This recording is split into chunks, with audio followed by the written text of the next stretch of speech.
It was a different mission in that it was more a multi-service. We were supposed to go in and simply draw a large amount of enemy troops away from a smaller operation in another area.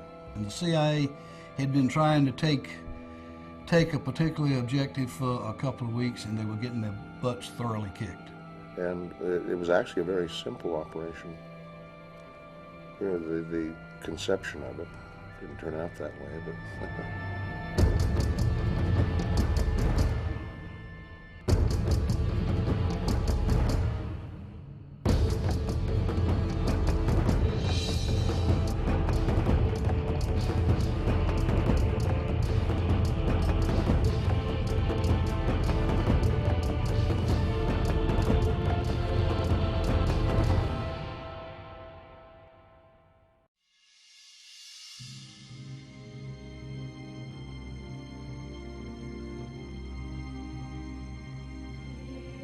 General Abrams, who was the commander of all of the military forces in Vietnam, he did not like special forces. But when he had a job that he wanted done, SOG was the first unit he went to. They knew that we were capable of doing about any job when maybe some of the other units might not do it.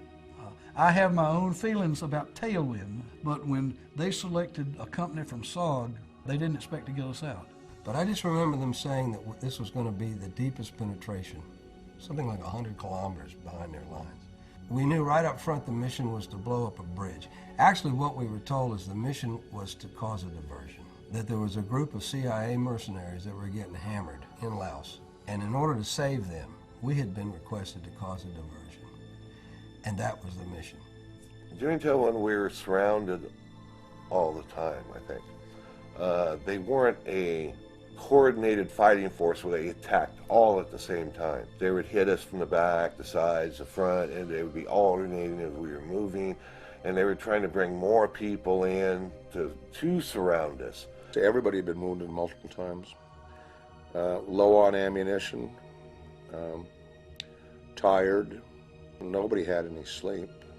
We weren't resting because we were constantly on the alert. We didn't know when we might be attacked or overrun. We were out of food, almost out of ammunition. There was no water. We could probably have not gone another day in the condition we were in. We would have probably just elected to find as good a defendable position as we could and set up a perimeter and fight it out to the very end. We were at the breaking point where it was total exhaustion. We came across a underground ammo storage depot, ammo dump. And this thing had telephones in it, phone lines, phones were ringing, and we blew it up. And I remember standing in one of the dugout places with Brevell, and the phone rang. And Brevell made a joke. He said, "Do you want me to answer it, 5th Special Forces? Can I help you?" Somebody from Van Buskirk's 1st Platoon came back and said, "Captain, you better come up here and see what we've got." And I went into this particular hut, which was obviously something like the operation shack or the headquarters for the camp. And there was a footlocker, and it was just filled with documents and had money in it. We ended up with, I believe it was somewhere around 270 pounds of written documentation. The documents we captured, they're still saying that was the greatest single intelligence find during the entire Vietnam War. Within a week or so, the CIA, they took the objective that they had been trying to take for weeks. We like to feel like we played a part in pulling troops away from them. And it was successful in a lot of other aspects. You fight the enemy for 4 days and 3 nights. You have 9 major battles with them. You overrun their base camp on the last day, and you don't lose 1 American, and you lose 1 indigenous soldier in a crash coming out, and 2 others during that fight. Unbelievable. We should have lost more men than we lost. We were just lucky. We were smart enough to stay 1 step ahead of the NVA. Thank God for the Marines and the Air Force. If we really got in trouble, we could call on them and they could get us out. And it was leadership, it was team integrity, it was men that cared for each other and knew that we would only survive if we worked and did exactly as we were trained to do. And that's the essence of Special Forces.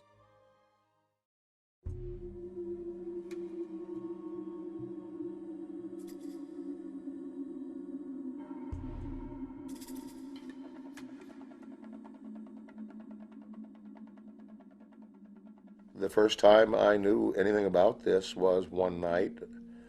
There was an advertisement about a brand new magazine show called CNN Newsstand. And I thought, well, you know, I'll turn it on and watch it. And I turned it on, and the announcer said that they had a big sensational breaking story and all this, and talked about secrets kept for over 30 years and things. And then I just couldn't believe it. The guy said, this Valley of Death, Operation Tailwind. Just picture that.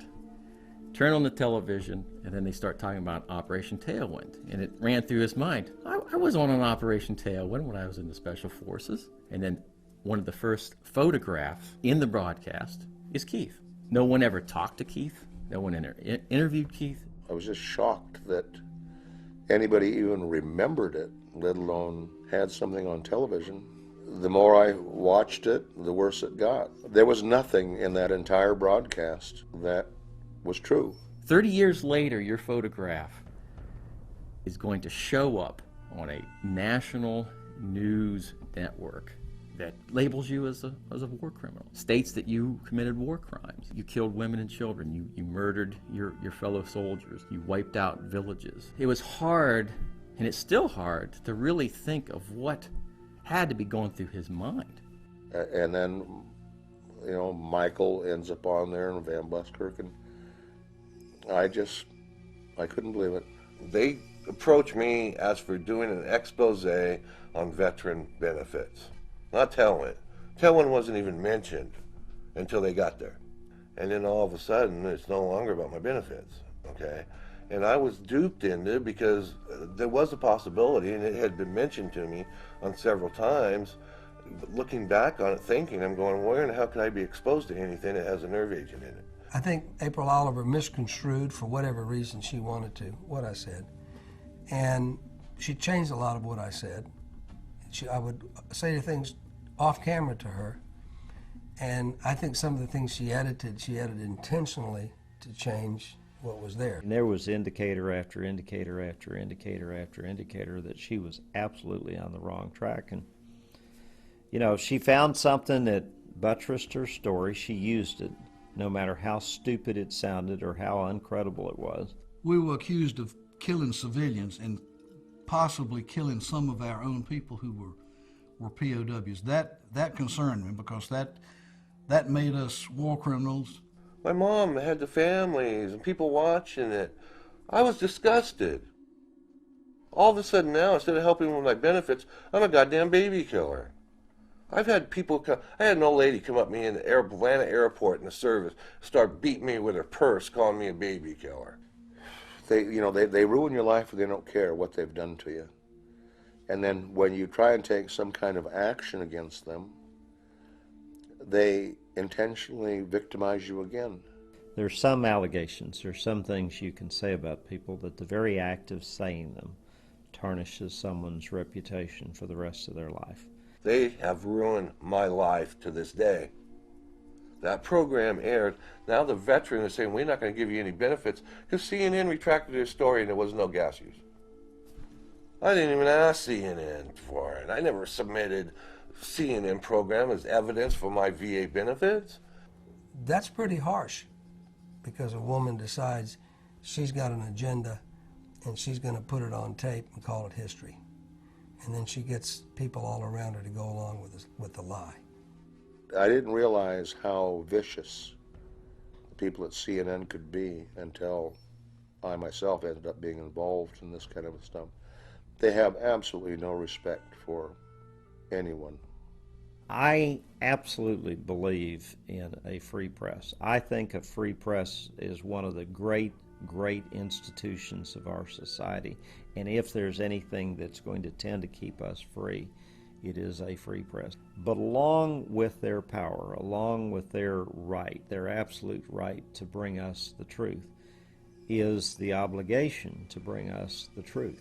I think Tailwind is a good example that could be taught to journalists or the media coming up, that, you know, if you're going to do a story, don't bypass your experts. I would like to see all of us vindicated, that it was not a true story. I would like to see them admit they intentionally made it up for their own benefits. When you make mistakes, the first thing you do is you acknowledge it, you apologize, and you go forward. They have not acknowledged it, they have not apologized, and screw them on going forward. If all they want to do is make money, we are going to go down and make them famous for making money. You know, we did a hell of a job, and we did it right at that time, and we all came out alive. And that's what they should be telling people.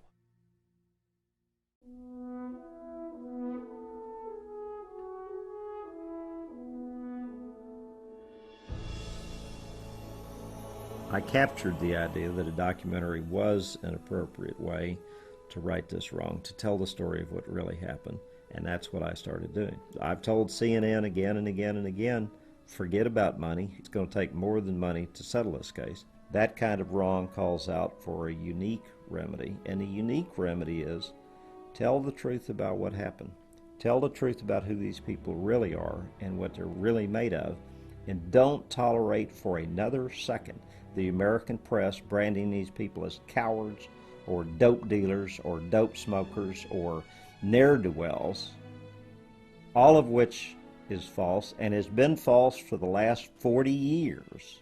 So I realized that this case was the last battle and that I needed to do something to memorialize that. So what I told my staff to do was to create a banner that says the last battle of the Vietnam War, and that I was going to have every soldier, every airman, every Marine, every participant who's involved in this case, who's helping to tell the truth, sign that banner.